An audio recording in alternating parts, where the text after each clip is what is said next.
سلام دوستان عزیز، امروز میخوام در رابطه با یک سری از مدارک و سرتیفیکیت هایی که به ناخنکاران عزیز توی کشور استرالیا کمک میکنه توضیح بدم. من قبلا خودم خدمتتون معرفی کردم. این معرفی این بار مخصوص اون دوستان عزیزی هست که تازه به جمع ما پیوستن و ما رو همراهی میکنن.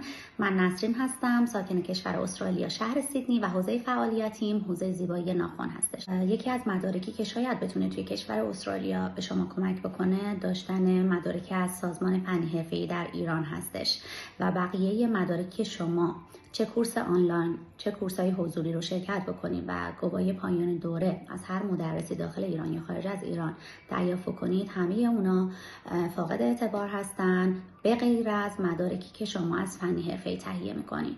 عیناً و دقیقاً سازمانی توی کشور استرالیا به اسم سازمان تیف داریم که شما یه سری کورس‌ها رو میتونید بردارید بسته به نیاز شخصیتون و پس از گذروندن اون بازه زمانی کورس شما کوالیفاید میشین و یه سرتیفیکیتی دریافت میکنید که خب اعتبار خاصی داره و میتونه جلوی یه سری از مشکلات رو توی حوزه کاری شما بگیره و به شما کمک بکنه.